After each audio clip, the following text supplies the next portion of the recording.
जय हिंद दोस्तों। कैसे हैं आप लोग। तो आज हम बात करने वाले हैं साल 2024 में आई एक मलयालम फिल्म मंजूमेल बॉयज़ के बारे में। दोस्तों, ये फिल्म सच्ची घटना पर आधारित है जहाँ पे 2006 में एक बंदा एक केव में गिर गया था और वहाँ पे वो सरवाइव कर पाया था या नहीं ये आपको आगे पता चलेगा। तो मेरी दरख्वास्त है कि आप इस वीडियो को अंत तक ज़रूर देखिएगा। फिल्म की स्टार्टिंग में हमें कोची दिखाया जाता है जहाँ पे एक बंदा रेस्टोरेंट में जब खाना खा रहा होता है तो वो बिल देने के लिए जाता है और वहीं पे उसे एक पेपर में न्यूज़ आर्टिकल नज़र आता है जिसे देखकर वो हैरान हो जाता है। वो तुरंत अपनी गाड़ी निकालता है अपने गांव जाने के लिए और गांव में वो चर्च में पहुंचता है जहाँ पे वो सबको उस आर्टिकल के बारे में बताने वाला था। इसी के साथ ये सीन यहीं पर कट हो जाता है। फिर हमें कुछ दिनों पहले की कहानी दिखाई जाती है जहाँ पे हम गाँव के कुछ लड़कों को देखते हैं जो कि बचपन के दोस्त थे और वो सारे वहीं पर जॉब किया करते थे और खूब मौज मस्ती करते थे।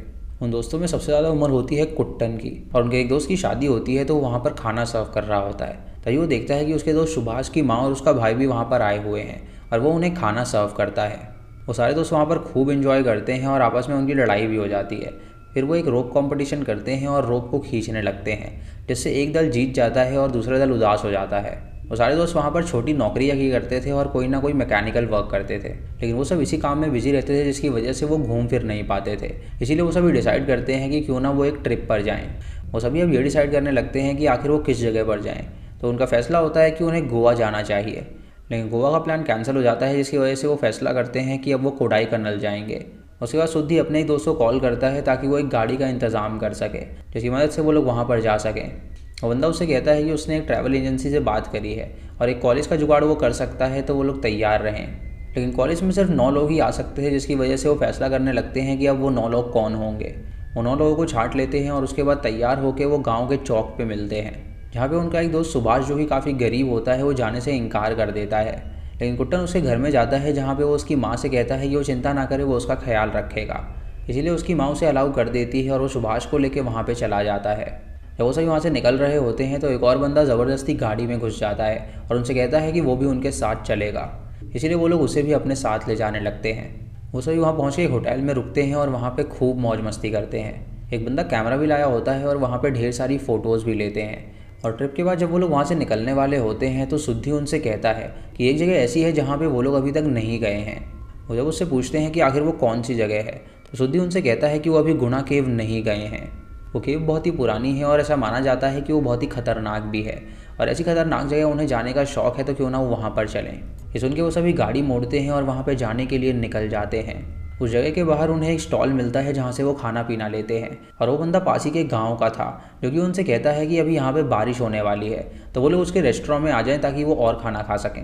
उसके बाद वो सभी वहाँ पर जाते हैं जहाँ पे वो देखते हैं कि वहाँ पे बैरियर्स लगे हुए हैं। तो सुद्धि उनसे कहता है कि जो गुना के वो लोग ढूंढ रहे हैं वो इस बैरियर के पार ही है, लेकिन वहाँ पर जाना अलाउड नहीं है। ये सुन के एक बंदा बैरियर पार कर देता है और उसके देखा देखी सारे बंदे बैरियर पार कर लेते हैं और उसके बाद वो केव के अंदर जाते हैं जो कि काफ़ी ज़्यादा अलग थी। उस केव में एक पत्थर पे अपने ग्रुप का नाम भी लिखते हैं जो कि था मंजूमेल बॉयज़। और तभी अचानक सुभाष का पैर फिसल जाता है और वो केव के अंदर एक गड्ढे में जा गिरता है। ये देखकर सारे दोस्त हैरान हो जाते हैं और सोचने लगते हैं कि आखिर वो कहाँ पर गया। और जब वो उस गड्ढे के अंदर से उसे आवाज़ लगाते हैं तो कोई भी जवाब नहीं आता, जिससे वो काफ़ी डर जाते हैं और सोचते हैं कि कहीं उसे कुछ हो तो नहीं गया। कुछ दोस्त तुरंत एक गाइड के पास जाते हैं और उसे इस बारे में बताते हैं और गाइड वहाँ पर आता है तो वो उनसे कहता है कि आखिर उन्हें क्या ज़रूरत थी इस केव के अंदर आने की। वो उनसे कहते हैं कि उनका दोस्त इस गड्ढे में गिर गया है। तो वो उनसे कहता है कि आज तक कई सारे लोग इस गड्ढे में गिर चुके हैं और कोई भी जिंदा बच के वापस नहीं आया। ये सुन के वो हैरान हो जाते हैं और कुछ बंदे बाहर जाते हैं जहाँ वो स्टॉल वाले के पास जाते हैं जो कि उसी गांव का था। और जब वो उनकी सिचुएशन सुनता है तो वो उनसे कहता है कि ये तो बहुत ही गलत चीज़ हुई है। उस केव के अंदर भूत का साया है और जो कोई भी वहाँ पर जाता है वो कभी वापस नहीं आता। ये सुन के वो हैरान हो जाते हैं और उनसे मदद मांगते हैं। तो उस बंदे की बेटी उनसे कहती है कि उन्हें पुलिस के पास जाना चाहिए, लेकिन वो बंदा उनसे कहता है कि वो पुलिस के पास बिल्कुल ना जाएं क्योंकि वो लोग उनकी मदद नहीं करेंगे बल्कि उल्टा उन पर ही केस कर देंगे। वो बंदे उस लड़की की बात मानते हैं और तुरंत पुलिस के पास जाने के लिए निकल जाते हैं। बाकी लड़का उस गाँव वाले को लेकर उस केव के अंदर आता है जहाँ पे वो बंदा सबके हाथ में नींबू देता है और उनसे कहता है कि इस केव के अंदर भूत का साया है, इसीलिए वो इस नींबू को पकड़ें ताकि ईश्वर उनकी रक्षा कर सके। तभी अचानक बादल गरजने लगते हैं और वहाँ पे बारिश होने लगती है, जिससे उनकी दुविधा और बढ़ जाती है क्योंकि अगर उस गड्ढे के अंदर पानी जाता तो उनका दोस्त मर सकता था। वो सभी उस बारिश से बहुत ही घबरा गए थे और सोचने लगते हैं कि आखिर अब वो क्या करेंगे। इधर जो बंदे पुलिस स्टेशन जा रहे होते हैं वो काफ़ी हड़बड़ी में होते हैं जिसकी वजह से उनका एक्सीडेंट होते हुए बचता है। वो भी बारिश को देखकर काफ़ी ज़्यादा घबरा गए थे और वो किसी तरह पुलिस स्टेशन पहुंचते हैं, जहां पे पुलिस वाले को सारी बात बताते हैं। लेकिन वो बंदा जब स्मेल करता है तो उनके अंदर से दारू की बदबू आ रही थी, जिससे वो समझ जाता है कि उन सब ने पी रखी है। इसीलिए वो उनकी बात का कोई भी विश्वास नहीं करता और वो उन्हें आगे जाने के लिए कहता है। आगे वाले काउंटर पे एक दूसरे पुलिस वाला उनसे पूछता है कि आखिर क्या बात है, तो वो उन्हें बताते हैं कि उनका दोस्त गुणा केव के एक गड्ढे में गिर गया है। ये सुन के वो इंस्पेक्टर हैरान हो जाता है और उनसे कहता है कि वो जगह शापित है और उस गड्ढे के अंदर आज तक जो कोई भी गिरा है वो अभी तक वापस नहीं आया है। दरअसल उस जगह का असली नाम है शैतान की रसोई और ये नाम इसे अंग्रेज़ों द्वारा दिया गया था। कुछ साल बाद कमल हसन सर की मूवी की शूटिंग वहाँ पर हुई थी और उसके बाद इसका नाम गुणा केव पड़ गया था। आज़ादी मिलने से पहले वहाँ पे 13 लोग गए थे जो कि उसी सेम गड्ढे में गिरे थे और वो तीनों जिंदा नहीं हैं, बल्कि वो अंदर ही मारे गए थे और गिरने के बाद ही उनकी मौत हो गई थी, जिसकी वजह से वो कभी बाहर ही नहीं आ पाए। और जब पुलिस ने छानबीन करी तो उनकी लाश भी उन्हें नहीं मिली थी। ऐसा कहा जाता है कि वो जो गड्ढा है वो 900 फीट गहरा है और जो कोई भी उसमें गिरता है वो कभी वापस लौट के नहीं आ सकता। वो एक ऐसी अंधेरी खाई है जहाँ पे ना हवा जाती है ना ही रोशनी जाती है। और एक बार तो एक सीएम का भतीजा भी इस गड्ढे में गिर चुका है। सीएम ने पूरी जोर जान लगा दी उसको बाहर निकालने के लिए, लेकिन कोई भी उस गड्ढे के अंदर जाने को राज़ी नहीं था, क्योंकि किसी को भी अपनी जान की बाजी नहीं लगानी थी। सीएम ने इनाम भी रखा था कि जो कोई भी उसे ढूंढ के लाएगा वो उसे ढेर सारा पैसा देगा, लेकिन कोई भी वहाँ पर नहीं गया और उसका नेफ्यू मरा हुआ घोषित कर दिया गया। ये सुन के वो सभी बंदे हैरान हो जाते हैं और सोचते हैं कि आखिर उनके दोस्त सुभाष के साथ क्या हुआ होगा। तभी वहाँ पर एक पुलिस वाला आता है जो कि लाठी से उन्हें बुरी तरह पीटता है और उनसे कहता है कि आखिर उन लोगों ने ये क्या कर दिया, कहीं उन्होंने ही अपने दोस्त को तो जानबूझ के नहीं गिराया है उसे जान से मारने के लिए। तो बंदे उससे कहते हैं कि वो उनके भाई जैसा है और वो कभी ऐसा नहीं करेंगे। तभी तेज़ बारिश के कारण उस गड्ढे के अंदर पानी जाने लगता है और कुट्टन अपने बचपन की बात को याद करता है जब वो सभी छोटे होते थे और वो छुपन छुपाई खेला करते थे, जहाँ पे सुभाष अक्सर छुप जाया करता था और वो कभी बाहर नहीं आता था। उसकी इसी आदत की वजह से वो लोग उसे छोड़ के चले जाते थे और जब वो बाहर आता था तो वो बहुत ज़्यादा डरता था। अब वो सारे दोस्त जब देखते हैं कि गड्ढे के अंदर पानी जा रहा है तो वो पानी के आगे आके लेट जाते हैं ताकि उसके अंदर पानी ना जा सके। तभी वहाँ पर एक फॉरेस्ट ऑफिसर आता है जो कि उनसे कहता है कि आखिर उन्हें यहाँ पे आने की ज़रूरत क्या थी। तो वो लोग उससे कहते हैं कि उन्हें नहीं पता था कि यहाँ पर एक गड्ढा है। वो उन्हें बाहर जाने के लिए कहता है, लेकिन कोई भी वहाँ से बाहर जाने को राज़ी नहीं था, क्योंकि उन्हें अपना दोस्त चाहिए था जो कि गड्ढे में गिरा था। इधर पुलिस वाले के कान में खबर मिलती है कि अब मीडिया में ये न्यूज़ आ रही है, इसीलिए अब उन लोगों को एक्शन लेना ही पड़ेगा। वो अपने एक हवलदार को उनके साथ वहाँ पर भेजता है ताकि वो उनकी मदद कर सके। लेकिन गाड़ी में जब वो उसे ले जा रहे होते हैं तो वो हवलदार उनसे दारू मंगवाता है और दारू को पीते हुए वो गाड़ी में आराम करता है और उस जगह पे जाने लगता है। फिर हमें सुभाष के एक और बचपन के इंसिडेंट के बारे में दिखाया जाता है, जहाँ पे वो सभी दोस्त जब नदी में नहा रहे थे तो सुभाष वहाँ पे जाने से काफ़ी डर रहा था। फिर उसने हिम्मत करके नदी में छलांग लगा दी थी, लेकिन उसे तैरना बिल्कुल नहीं आता था, जिसकी वजह से वो डूबने लगा था और उसके सारे दोस्तों ने मिलकर उसकी जान बचाई थी। उसके बाद हमें सुभाष दिखाया जाता है जो कि वहाँ पर बहुत ही इंजर्ड हालत में था, लेकिन उसकी सांसें अभी चल रही थी और उसके दोस्तों को इस बारे में पता नहीं था।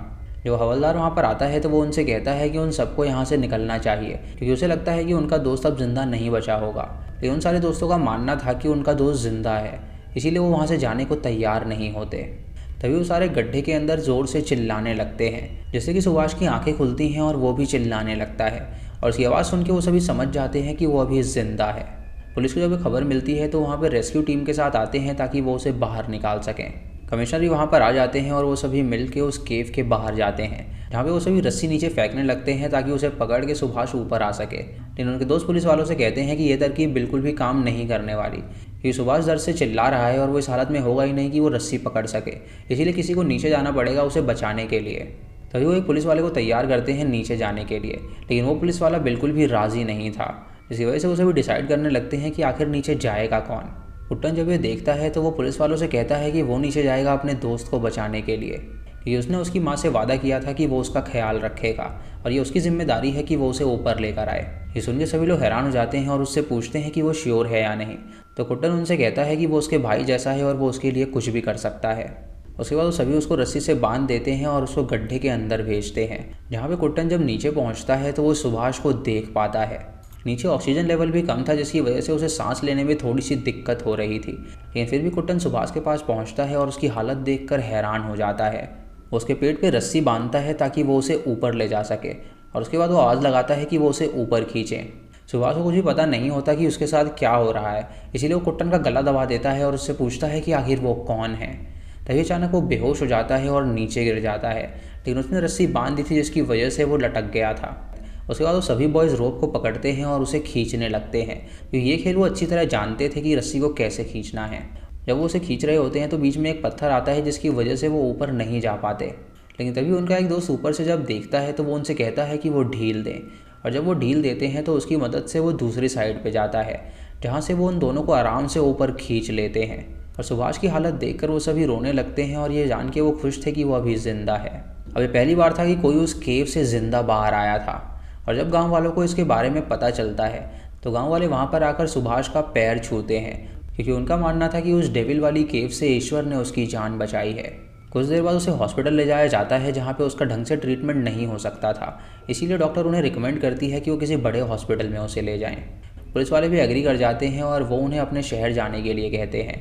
और जब वो अपने शहर में पहुँचते हैं तो उसे हॉस्पिटल में भर्ती किया जाता है, जहाँ पर उसका ट्रीटमेंट चलता है और वो धीरे धीरे ठीक होने लगता है। जब सुभाष की माँ को ये बात पता चलती है तो वो कुट्टन को बहुत ज़्यादा डांटती है और उससे कहती है कि उसकी लापरवाही की वजह से ही ये सब हुआ होगा। उसने वादा किया था कि उसके बेटे को वो कुछ नहीं होने देगा और ये देखो क्या हो गया। कुट्टन उसको कोई भी जवाब नहीं देता और चुपचाप वहाँ से चला जाता है। वो सभी जानते थे कि सुभाष काफ़ी गरीब है जो कि हॉस्पिटल के बिल नहीं दे पाएगा, इसीलिए वो हर एक दिन मेहनत करने लगते हैं और पैसा इकट्ठा करते हैं उसकी जान बचाने के लिए। जब सुभाष ठीक हो जाता है तो उसे घर ले आया जाता है, लेकिन सुभाष बिल्कुल भी सो नहीं पा रहा था, क्योंकि जब भी वो आंखें बंद करता था तो उसे वही अंधेरा नज़र आता था जो कि उसने उस गुफा में देखा था। उसकी माँ उसे डॉक्टर के पास ले जाती है दिखाने के लिए, और डॉक्टर समझ जाती है कि उसे साइकाइट्रिस्ट की ज़रूरत है। फिर हमें वो स्टार्टिंग वाला सीन दिखाया जाता है जहाँ पे वो बंदा जब वो आर्टिकल देखता है तो वो हैरान हो जाता है, क्योंकि उसमें ये लिखा हुआ था कि कुट्टन ने अपने दोस्त सुभाष की जान बचाई है खुद उस गड्ढे में जाकर। और ये देखकर वो चर्च में जाता है जहाँ पे फादर उसकी माँ को बुलाते हैं और उसको इस बारे में बताते हैं, तो उसकी माँ समझ जाती है कि दरअसल कुट्टन ने उसके बेटे की जान बचाई है। इसीलिए कुट्टन के घर जाती है और उसका शुक्रिया अदा करती है उसके बेटे की जान बचाने के लिए, और उससे माफ़ी मांगती है कि वो इतने दिनों से उसे ही कोस रही थी। इस सरगुना केव में उस गड्ढे पर जाल लगा दिया जाता है जिससे वो बंद हो जाता है, और फिर हमें रियल लोगों की कुछ फ़ोटोज़ दिखाई जाती हैं जो कि उस केव में घूमने के लिए गए थे, और कुट्टन की बहादुरी के लिए उसे सरकार द्वारा पुरस्कार भी मिला था। इसी के साथ ये मूवी यहीं पर ख़त्म हो जाती है। तो दोस्तों ये थी इस फिल्म की कहानी जो कि सच्ची घटना पर आधारित थी, जो कि 2006 में घटी थी। आपको इसकी कहानी कैसी लगी आप हमें कमेंट सेक्शन में ज़रूर बताइएगा। चैनल पे नए हैं तो सब्सक्राइब करें और बेल आइकॉन दबाएं नोटिफिकेशंस के लिए। और दोस्तों वीडियो को लाइक और शेयर करना बिल्कुल मत भूलिएगा। तो मैं मिलता हूँ आपको अगली वीडियो में, तब तक के लिए जय हिंद।